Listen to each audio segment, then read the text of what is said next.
Right, I think we're live. Namaste, everyone.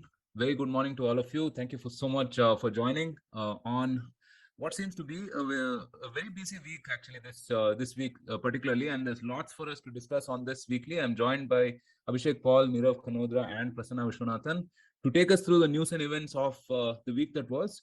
Well, as I mentioned, plenty of things happened this week. A new chief economic advisor has been appointed. The union budget is due next week. Formalities on the Tata acquisition of Air India have been completed. 128 Padma awards have been declared. And then there was the case of the letter diplomacy for Friends of India. And of course, we're going to end things with a few concerns that were raised by, former Vice President Hamid Ansari and a few others on India's human rights situation. So lots to discuss. And as usual, let's talk about the couple of episodes we put out last week. We had an interesting geopolitical discussion with Elbridge Colby, which was part of the Velina's talk series. A lot of talk about India, China, Russia, all of the good stuff. So do check it out. I mean, if geopolitics is something that you're interested in, a lot of insights on all these fronts. And then we also had an episode, a very comprehensive episode on the future of semiconductors. Nirav, what do you think about this? Yeah, no, this is like a fantastic thing. So both Gaurav and Arun are like seasoned professional in the semiconductor industry. They went in through the whole facets, like setting up an ecosystem. And while like India had failed earlier, was just trying to make some low-end chips. So they spoke about how this is a cyclical industry which is facing like a huge shortage. India is a very big importer.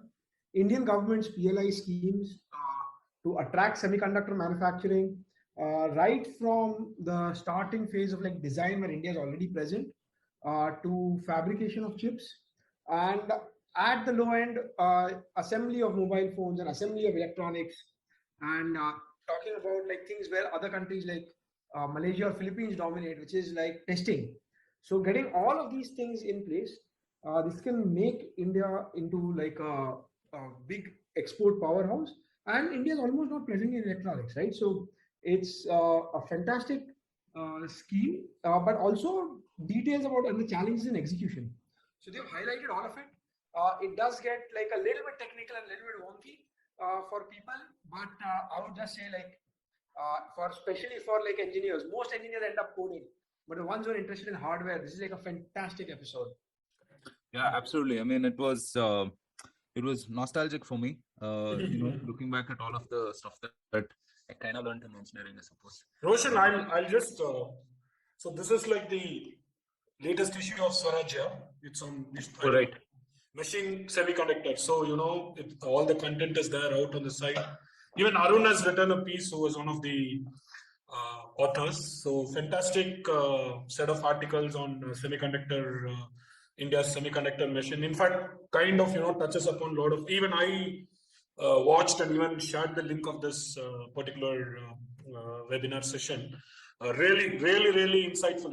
And we at Swarajya have been quite probably doing a saturation coverage of the semiconductor space, just not from a India policy perspective, from even the global. The way in which the entire industry is shaping up, and I think this is something that as a country, we should really get young people interested. So just to add on before we start, Nirav, I was just, and Roshan, of course, I was just reading that just one TSMC doing so well. I think like TSMC had a capex of 40 to 45 billion last year, and I think they're proposing to do a capex of 50 to 55 million USD this year. So I think they did some 40 billion, I guess, in 2020. That alone, I think the kind of contribution that it does to the GDP of Taiwan, because of the spin-off effect in terms of the suppliers, in terms of equipment makers, and purely in terms of building the entire semiconductor ecosystem, it just pulled. And also the minerals downstream. So, whole lot of spin-offs, pretty phenomenal that one company can be so significant to a country, especially if it's in a high-end industry. So, this is a great, let's hope that India kind of sustains this momentum and pulls this through this time. No, absolutely, and kudos on your coverage of the semiconductor stuff as well, Prasanna, because I was just looking at Arun's articles. It goes back many months and years, in fact. Yeah. So you guys recognized it as a strategic need before I think it became very topical. So yeah, Yeah, amazing. but thanks. So, moving on. Well, we spoke about who could be the potential chief economic advisor on the last roundup, and it was quite prescient. The government has appointed Mr. V. Anantanageshwaran as the next chief economic advisor. The appointment comes 2 days before the presentation of the economic survey on January 31st. The union budget for 2022-2023 will be presented on February 1st. The CEA plays a key role in bringing out the economic survey, which presents the economic report card of the government during the year.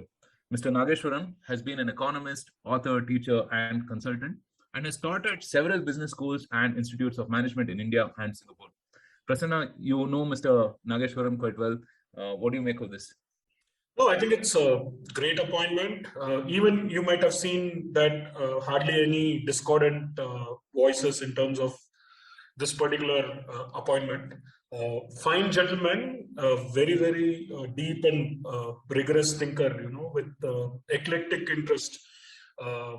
Is just not merely economics, where I think he does have a solid focus on the monetary side of it, but he is very deeply engaged in several subjects, from political science, history, heritage, man of varied interest, also, I think, a very a devoted Carnatic music, follower as well. And his blog, right, the gold standard.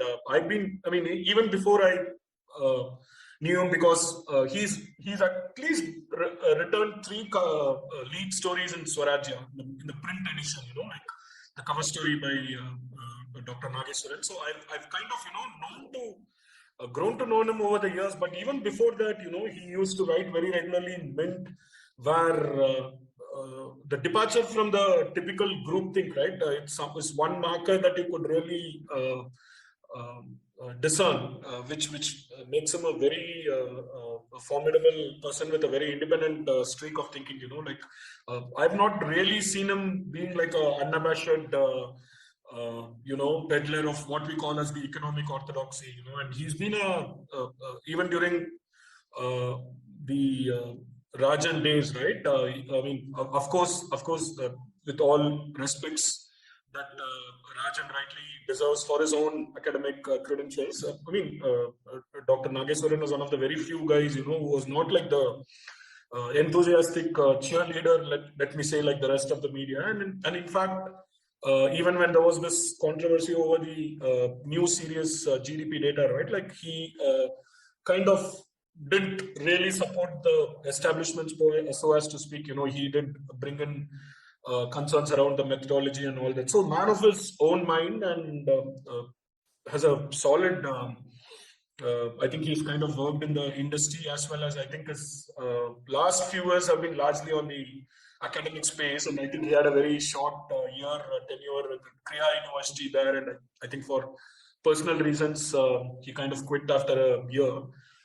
So I would think that he will bring the greatest level of intellectual integrity to the role. That is one thing that can be assured, and of course, hopefully he's able to add value to the economic apparatus in the country, and I think like.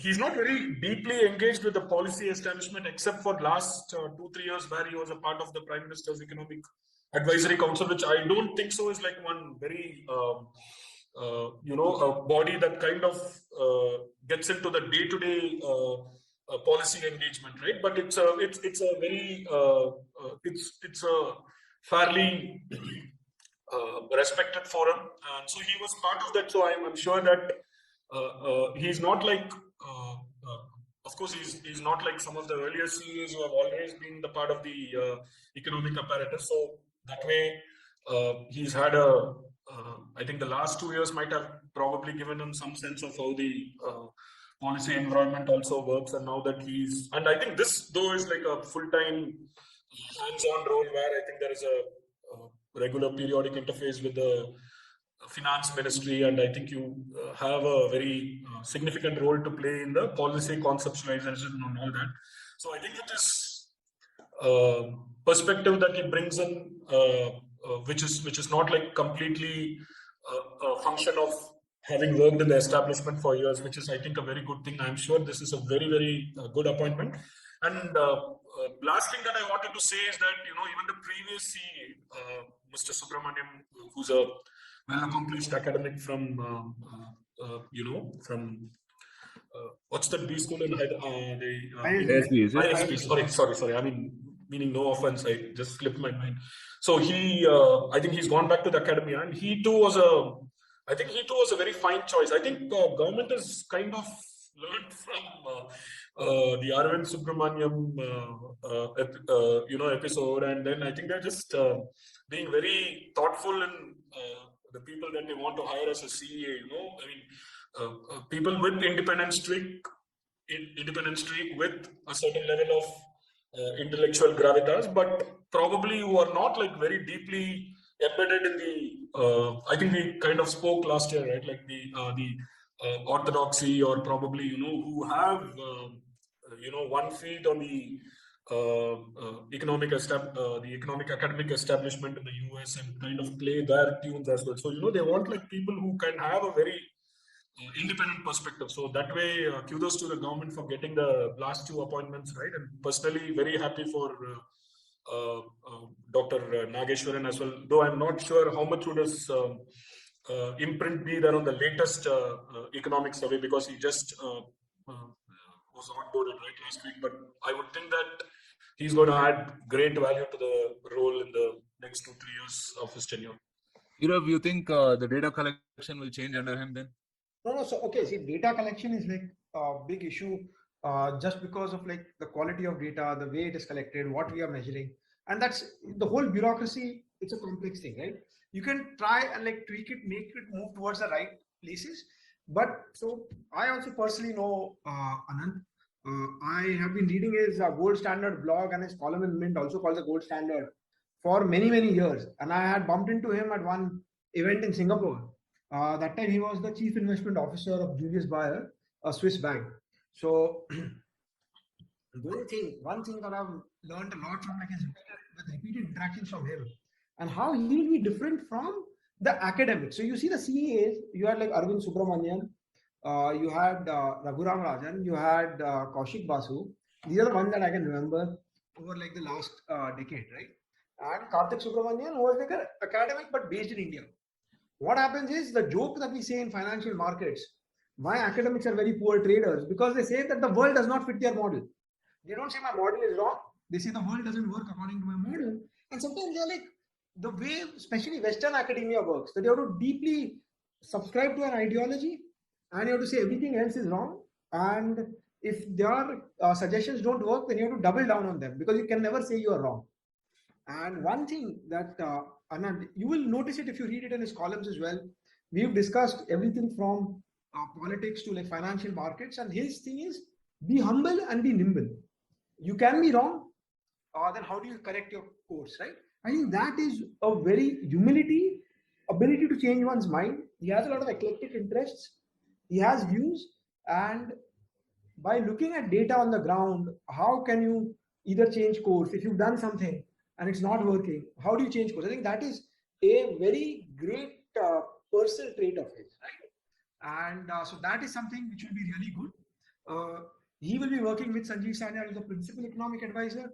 Both of them know each other for like decades and are good friends. Both are in Singapore, so I know them.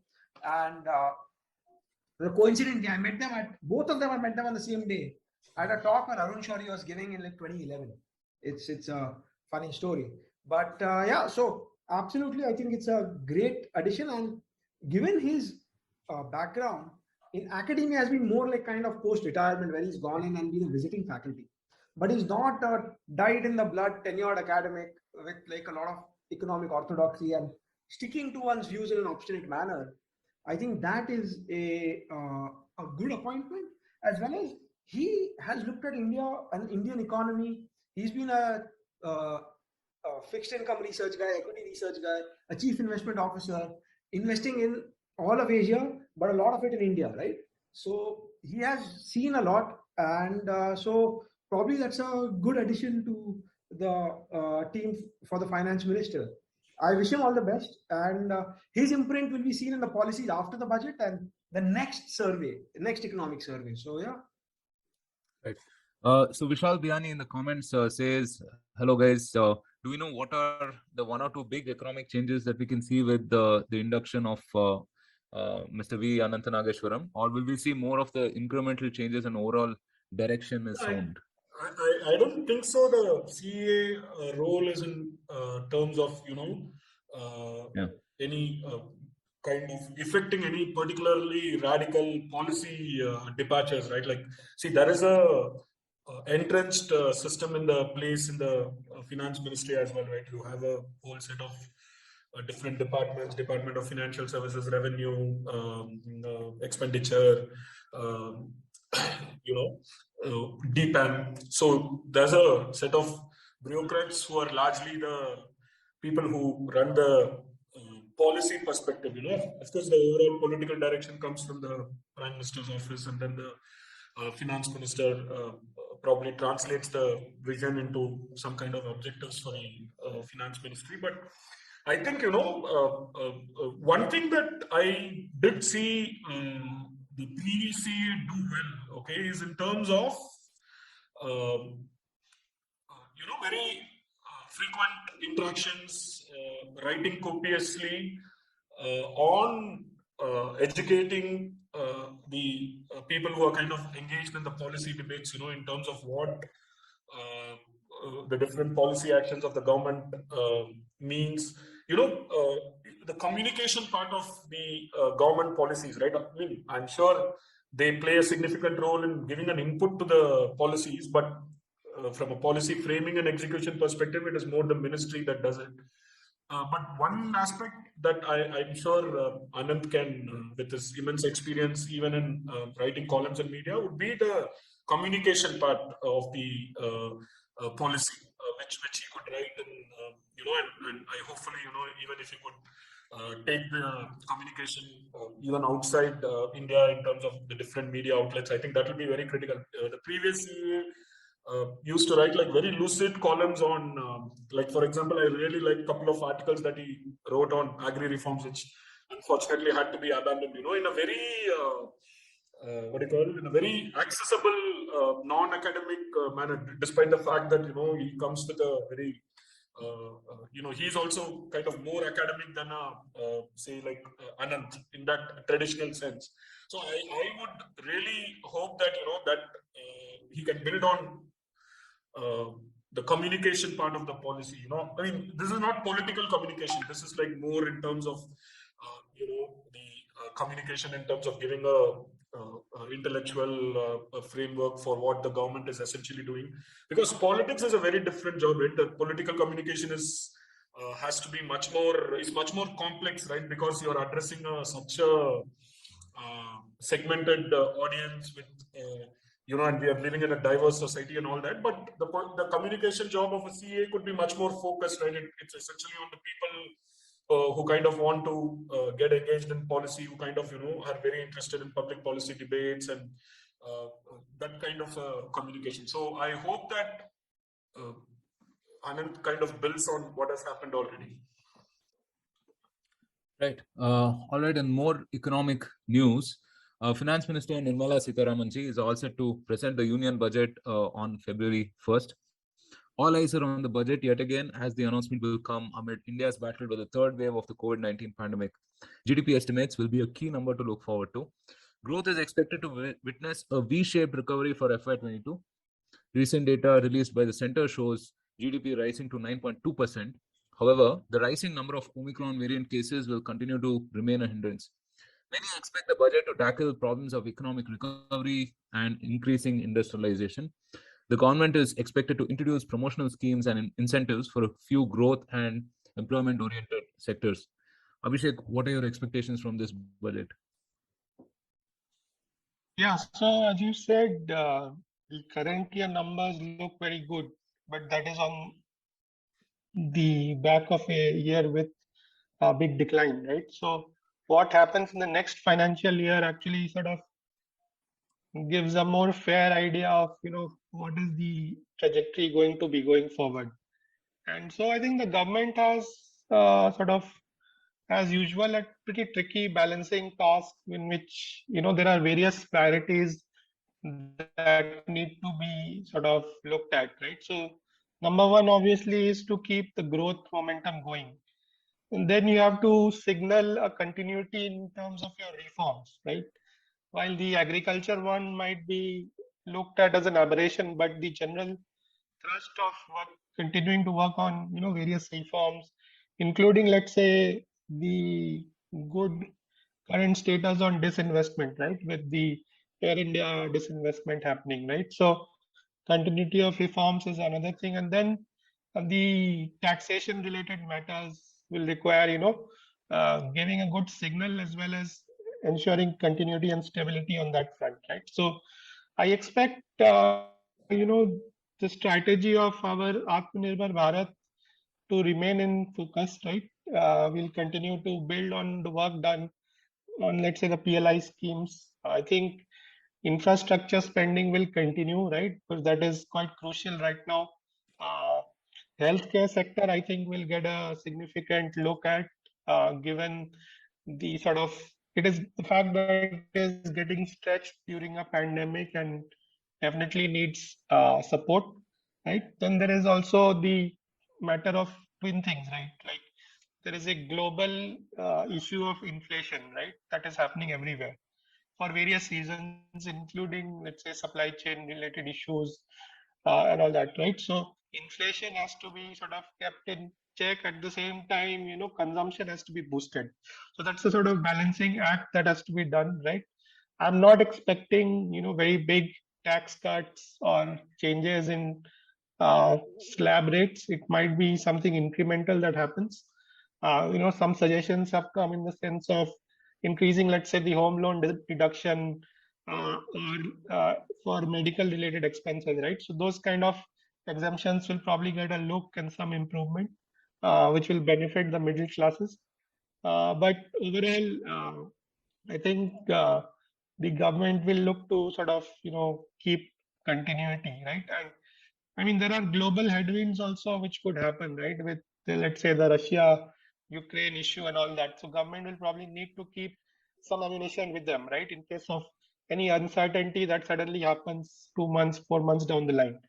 So it's not going to be something which will sort of very excite or make people really say that it was a very great budget, simply because it's a challenging time right now, and there are various sort of things for the government, various priorities to be balanced out.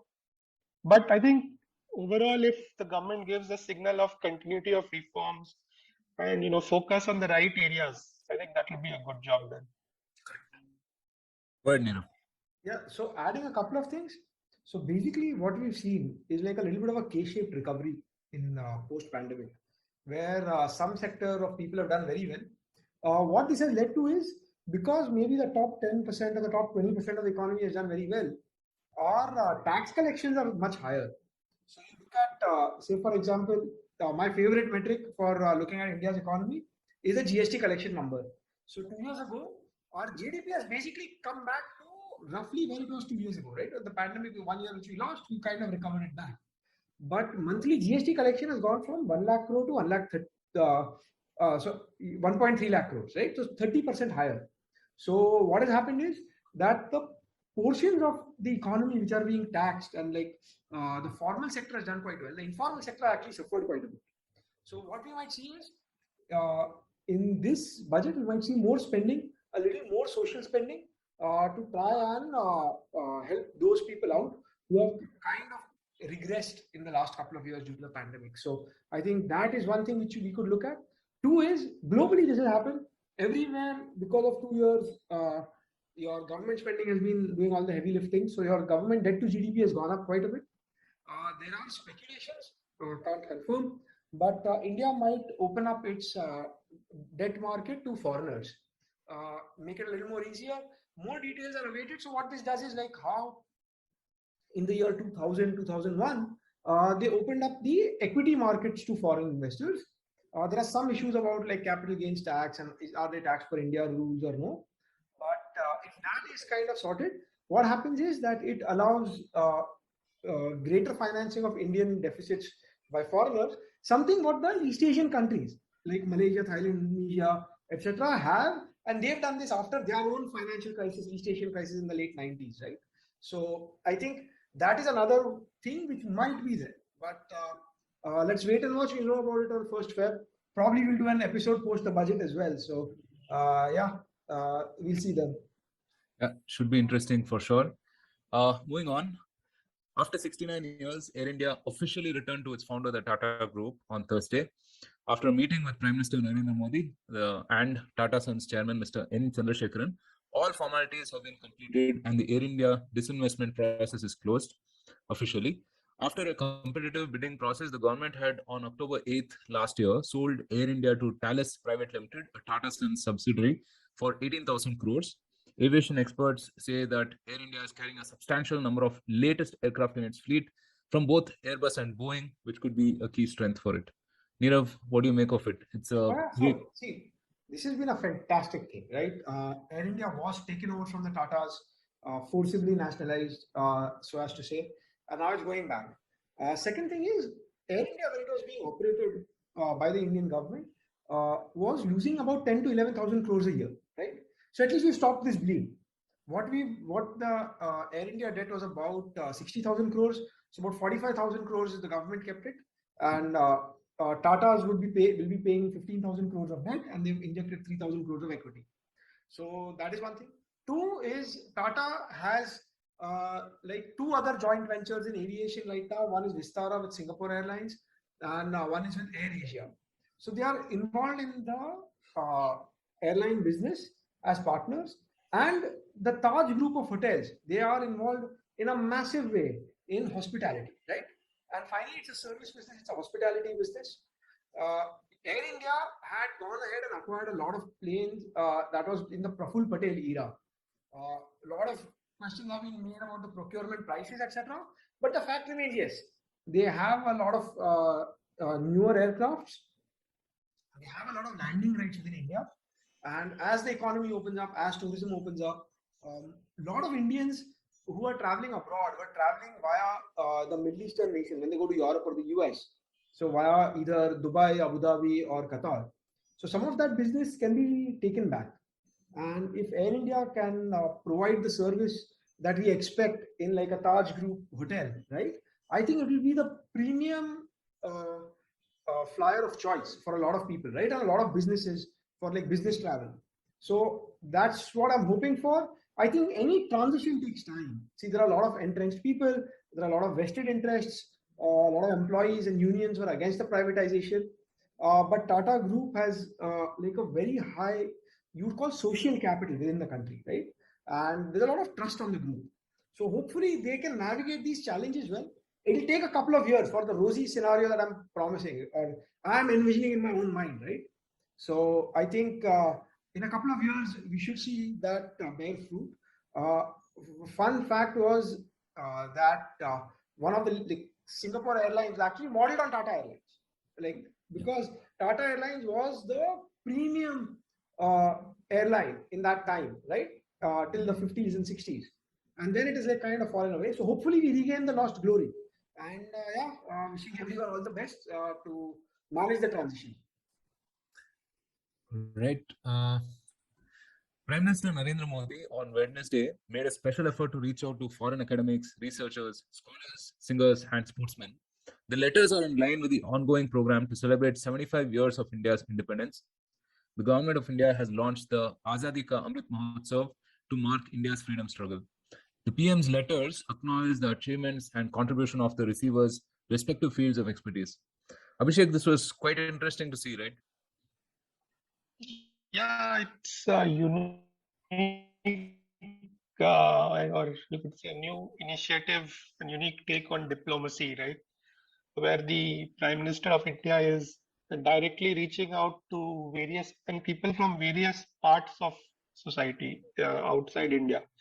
There were Indians who live abroad as well as I mean foreigners, right? But whose sphere of work and influence has comes across, and Indians are impacted by whether it is what they do or what they write, say. So yeah, it was a very diverse set of people, right? So you had cricketers, uh, like let's say Kevin Peterson or a Matthew Hayden or a Chris Gale. You had people who are in academia and research, right?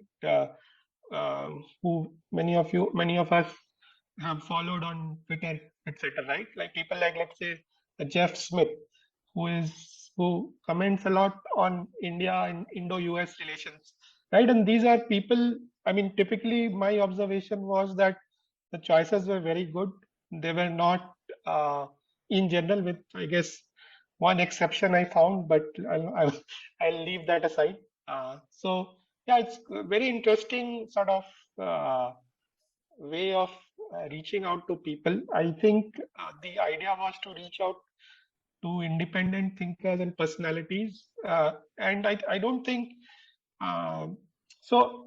It's a way in which it's a fact that right now in the mainstream press and media in the West, right, India is facing a pretty tough time, right, with all sorts of allegations and negative sort of news stories that keep coming out, right? So it is always good to have people who give a fair and balanced picture about India, right? That it's not all doom and gloom, and there is a lot of positive things also to look towards India, right? And so on that front also, it's a good way of reaching out to these thinkers, influencers, and various people, right? So even others, right? So there were people in the industry as well, right? So experts in the energy industry, etc., who have worked with India, right? So overall, I felt it was a pretty good and well done initiative. I think each letter was personalized quite nicely for each of the recipients, right? Mentioning their contribution and how their relationship has been with India and its people. So well done, and I think this is a good start, right? And hopefully going forward, this will also be continued and not be a one-off. Prasanna, any favorites from the recipients? Yeah, I mean, very as Abhishek pointed out, very unconventional outreach, I would call it, and a lot of homework and due diligence. I don't know, like he mentioned somebody who probably, I mean, I mean, I generally found the list to be like mostly people, who have an ability to stay focused on the message and not be taken in by some of the motivated reportage and the narrative that is being sought to hyped. So very very thoughtful list. My personal favorite, actually, I think it just emerged today. There was this Nigerian activist. I'm just not able to quickly remember his name. So basically, there were a lot of Indian expats who went to Nigeria to help Nigeria set up its telecom infrastructure. So I think this was a private player in Nigeria which was building the telecom infrastructure in India, and a whole lot of Indian expats went to work on the project. And I think the number was quite significant. I think close to 4,000 to 5,000 folks. And apparently, that employer defaulted or didn't honor the commitments or the terms of employment. And I mean, with all due respects to Nigeria, which is surely an economic powerhouse in Africa, it's a kind of a troubled, there's a lot of internal strife, and it's a very, some parts of Lagos especially are very tough for doing business, certainly. So I think in a very hostile land, these expats who actually went there were stranded and worked under very poor working condition. And this particular journalist very courageously exposed the establishment, the business establishment, which abandoned the Indian expats there, and he wrote a series of articles which highlighted their plight in a foreign land. And very thoughtful, right? Like, I mean, I think the story was not even highlighted in Indian media in a big way, and he persisted with this series of uh,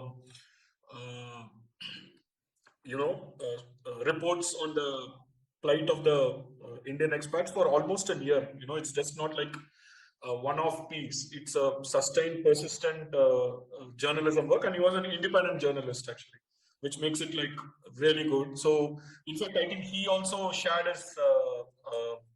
I think we should. I'm just telling his name. His name is David Hunde. Correct. Pronouncing it correctly. Correct. The company was Globacom. Yeah. No, it's a fantastic story. So, the kind of looking at, I mean, this is remarkable. Yeah, seriously, like if you have thought through this level, some of the names, we know them, right? Because probably they are very visible on social media, huge respect for them, all that. But I mean, these kind of folks who've kind of,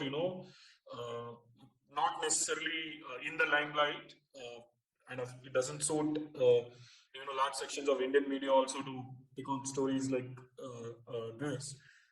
I think a great gesture, and so this entire initiative, whoever conceptualized it and executed it, and the personalization, right? Like, say, when you're writing to an energy expert, when you're writing to a sports person, when you're writing to a geopolitical expert, it's been enormous effort, and hats off. I think like we need to look at disruptive ways of doing. Yeah, just one more thing I would say is it just did not go to the typical Anglosphere countries, right? Correct. It went to folks in Poland or Czechoslovakia, Czech Republic, and so on, right? So it's not like, and so it was done for really genuinely good people in general, right? Yeah. Which is something to talk about. Surprising. Like we should have this.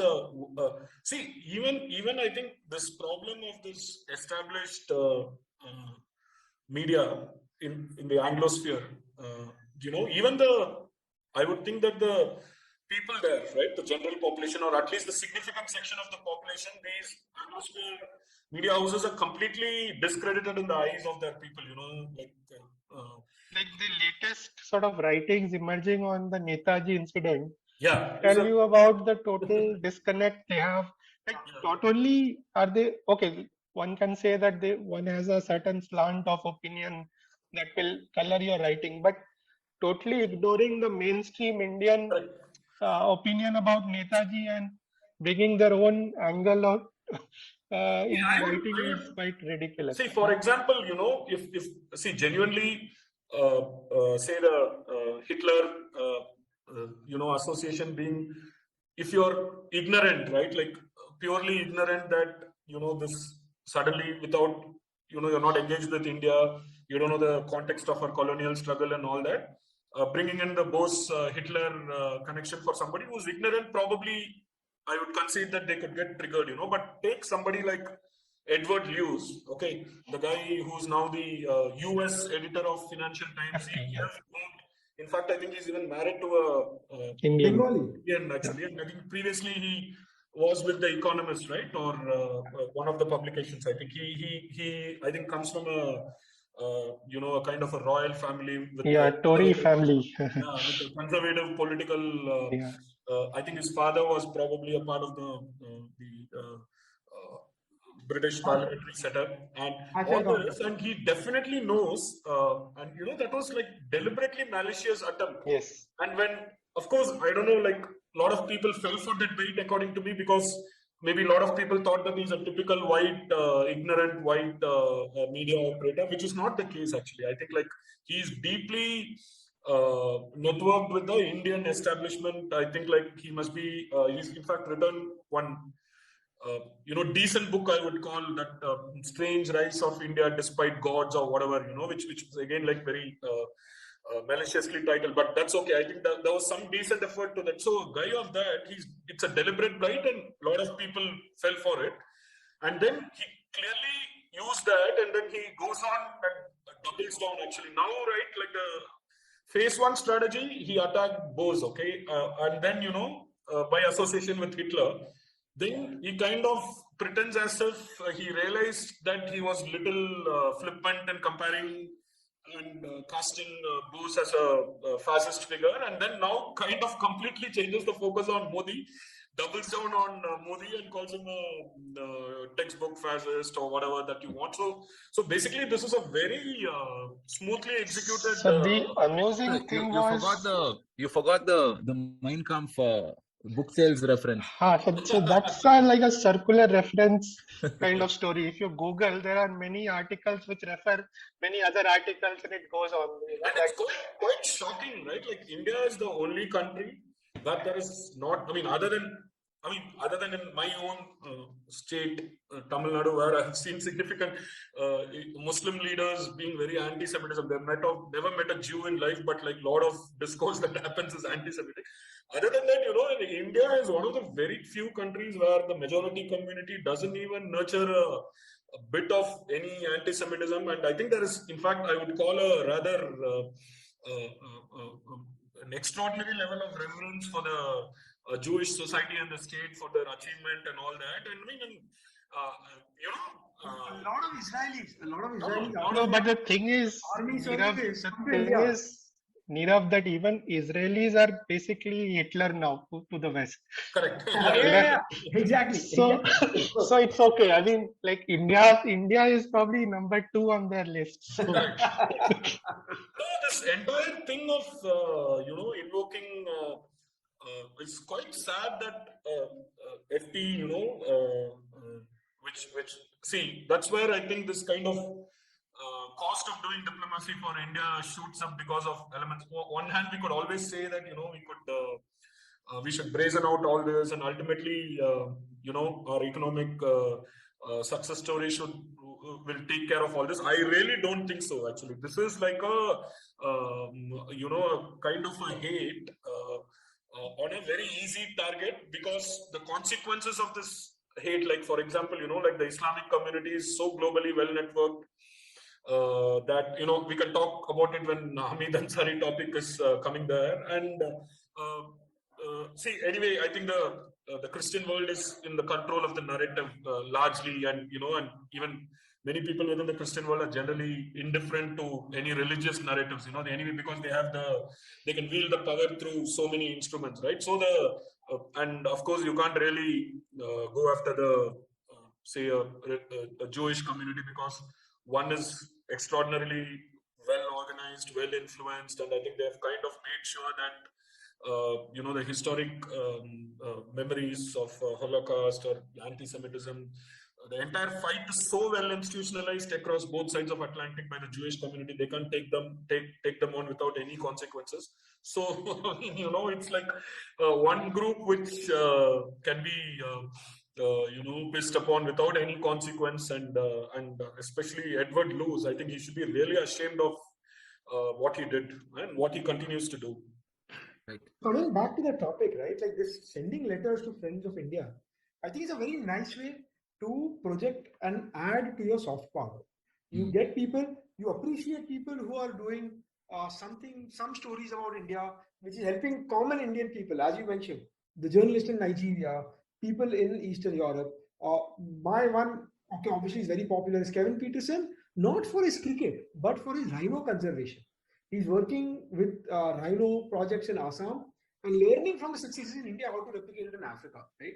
To prevent rhino poaching. So I think those kind of things, you have people who feel recognized for their work by the Indian government. So maybe they continue doing these things, and it's a signal to people that if you are doing like good work, there is some sort of recognition. I don't think there's any monetary recognition or anything of that sort, but just that this brings into a lot of us did not know about certain people, and now we know about these things, right? Because of these letters sent. So, like a good initiative to project soft power and add to soft power. Yeah, I was actually really surprised that Gad Sad also got a letter from the Prime Minister, right? I mean, he's a very interesting guy. He applies these evolutionary psychology concepts to marketing and consumer behavior. And he also runs this podcast called The Sad Truth. So it's certainly very interesting. I mean, he was also thrilled He said Prime Minister Modi was the first politician he followed on Twitter. So, I mean, it's really remarkable. I don't know whoever's doing the research on these things, right? These initiatives, really kudos to them. They've really done their homework and they've gone deep, actually, right? Well, on that note, this year the president has approved the conferment of 128 Padma Awards. These prestigious awards are awarded across the fields of literature, education, civil services, medicine, sports, and science. This year, the president will award 4 Padma Vibhushan, 17 Padma Bhushan, and 107 Padma Shri awards. Significant awardees include Professor Najma Akhtarji, Radhasham Khemkaji, Pratibha Ray, Swami Sachidanand, and more. Nirav, any of these awardees that you would like to highlight? Yeah, so I think one is I wanted to speak about like first was which I thought was the more very like in the news one was giving Padma Bhushan to Dr. Krishna Ella and Suchitra Ella and as well as Dr. Cyrus Poonawalla, right? So India has been Atmanirbhar in vaccine production and in vaccine development as well in the case of Bharatvaarta, right? It's put India in league with all the top countries in the world where we could produce our own vaccine and not be dependent on others and kind of ride through the storm. So I think that was one which is very important one. Then obviously in the field of business, you had Sundar Pichai, Satya Nadella, both CEOs of US Textile, and you have had N. Chandrasekhar of Tata Group, was previously the CEO of TCS as well. So recognizing tech businesses and Indians in tech. And like lastly, one which you mentioned, it's a bit more personal, is Swami Sachidanand, who made a lasting impact on my dad. And he has gifted at least 50 copies of his autobiography to friends, family already. Like this is like over 30 years ago. So the book is Mara Anubhavo, originally written in Gujarati, translated in English and Hindi as well, like my experiences. You can get it on Amazon. And after this news, I have personally decided to read it in the original Gujarati version. I, like any teenager, whatever my parents liked, I would not like it, right? So, but this is one thing. It's a story of a monk and like how it applies to like day-to-day life. And he's not like saying that everyone should become a monk, but it's a great philosophy to live by. And I want to imbibe some of it myself. So I would shout out that if anyone can get hands on the copy, yeah, please. It's available on Amazon. I think on Kindle Unlimited in India. After the Padma Bhushan, it's available for free if you have that. So yeah. Good to see the recognition of the vaccine makers also, right? Bharat Biotech and Serum Institute. So any other standouts, Abhishek, Prasanna? No, good one. Of course, I think the choice of Sundar Pichai and Satya Nadella, I think, like as usual, some internet outrage was specially reserved for them. Other than that, generally great choices, inspired choices. The Buddhadev Bhattacharya refusal. See, I mean, despite the fact that this entire Padma Award has been almost recast as People's Padma, there is a certain element of politics involved in all awards, right? I mean, it's been largely depoliticized at the level of Padma Shri, and you don't see like the Lutyens media folks any longer getting the awards and all that, real humble grassroots achievers. But I think, especially when politicians are chosen, right, there is always a certain element of politics involved in this award. So Buddhadev, I'm sure that maybe sometime later you will hear from his family or anybody associated with him that it was an historic blunder by the CPM to have rejected this award. I'm sure you're going to hear that. So I think, like, I don't know, maybe the officials in the Home Ministry should have been little careful in the sense of CPM as a party doesn't accept any award from quote unquote Indian state. I think that's the official position I read somewhere.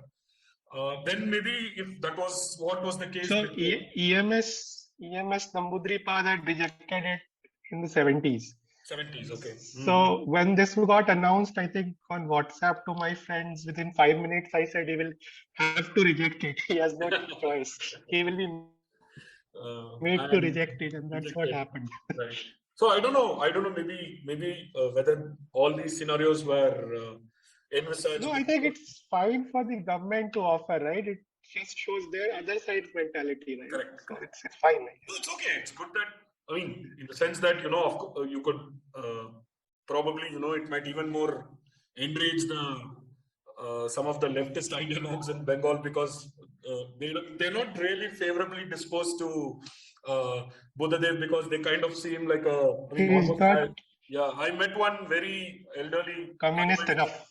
otherwise a very nice butterlock old gentleman who used to work with the government, that complete Marxist, or probably extreme Soviet Marxist, and I think this was around 2012 or something. I met him, and he was so furious and upset with Buddhadev. Almost called him like a Gorbachev type of a figure, who ensured that he's returned the who kind of accelerated the end of CPM. Though I think, like, I mean, that might be a bit of an exaggeration. You can't write off left in a society like Bengal. So they're very angry. So this must have triggered them even more, that it was probably Buddhadev was chosen. And also the fact that at some point of time he realized that the agrarian land redistribution model has come to the end, and then he was publicly advocating for rapid industrialization. Right now, when left is still hoping that all these struggles that are happening around the farm movement and all that can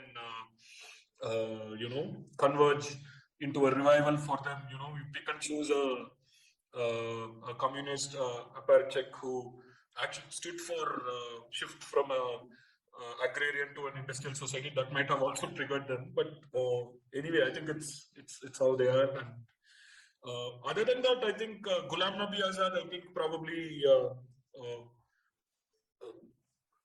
I do see the Prime Minister has a very high regard for him, especially the way he spoke about him in the floor of the house and all that. He is probably seen as one very important figure in the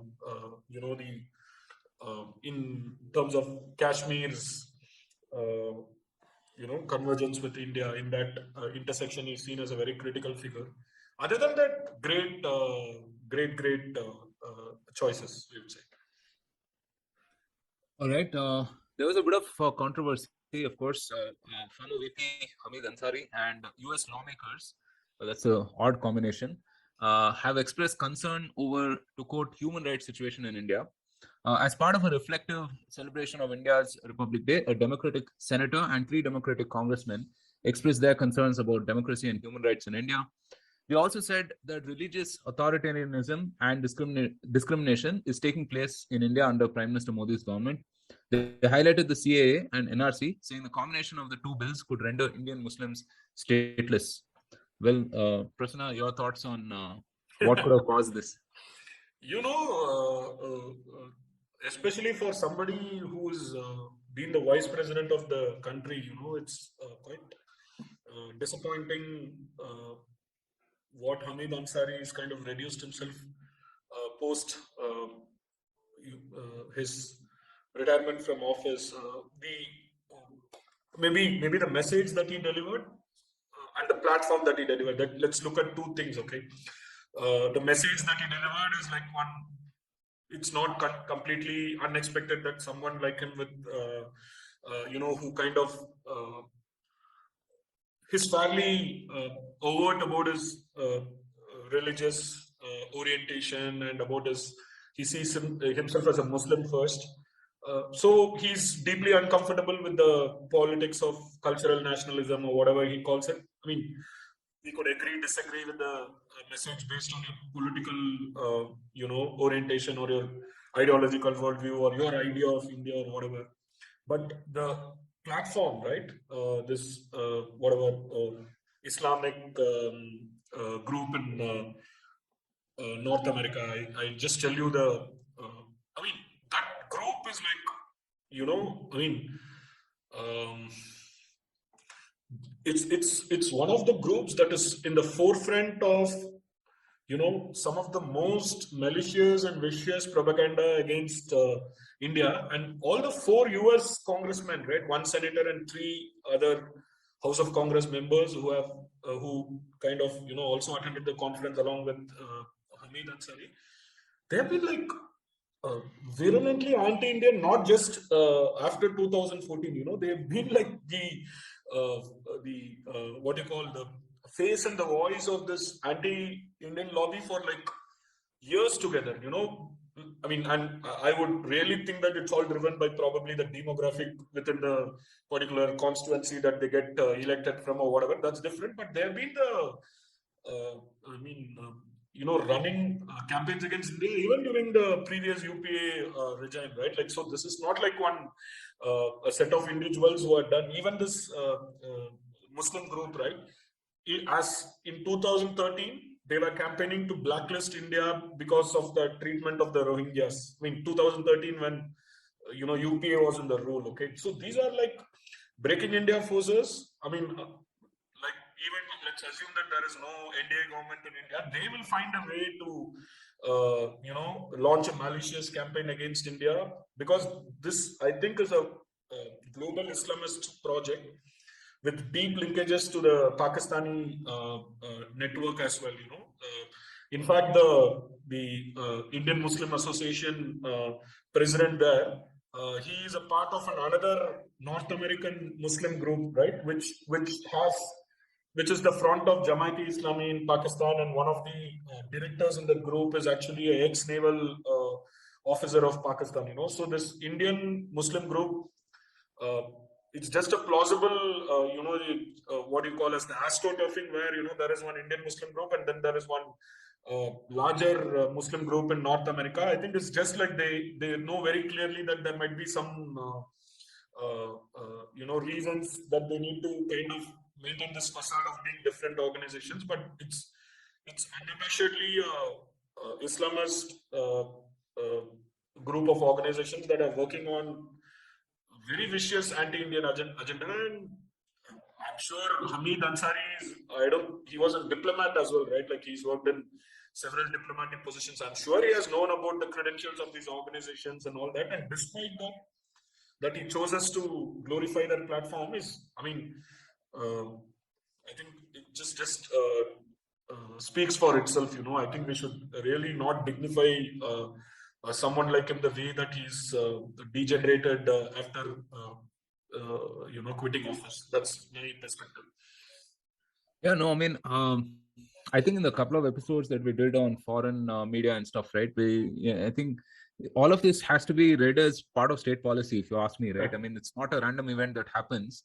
And what is shocking is that, a former vice president has been co-opted, right? I mean, you can imagine, your random Twitter follower or whatever, saying these things. But yeah, to get to the level of yeah, vice president. I think like, see, to be honest, to some extent, maybe this kind of event will not be prevented from happening in a country like US. Let's like see, in the sense that at least they pretend that there is a free speech culture there and all that.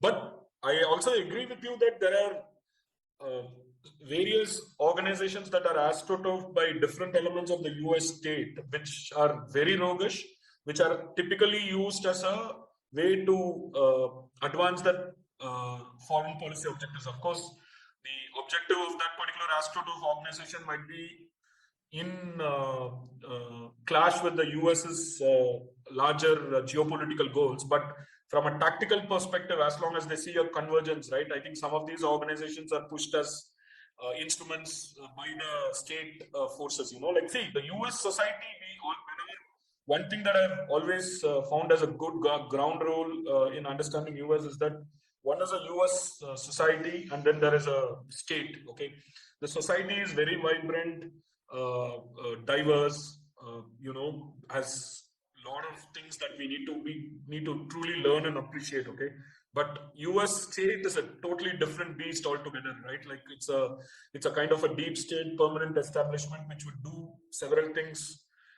at several points of time, to advance their geopolitical agenda. So, I mean, it can even turn rogue whenever it wishes to, right? Actually, so like a lot of Indian folks, kind of make that mistake where they can't really distinguish between the soft power that the American society can really wield and influence the world, okay, which I think is good and bad, but versus the US state, which we always should be wary of, I would think.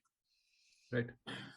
All right, so that brings us to the end of this week's weekly. We have a live stream coming up with Dr. Vikram Sampath, the author and historian, sometime this week. Please stay tuned to this, and it promises to be an engaging discussion. Amit Paranjpe and myself will be talking to Vikram on a wide variety of things. Of course, if you don't already know, he has written a couple of really good books on Veer Savarkar, right? All right. So from Abhishek, Nirav, Prasanna, and myself, that's a wrap from us this week. Thank you so much for joining Thank you us, so much. and wish you a great week ahead. Thank you. Jai Hind. Thank you.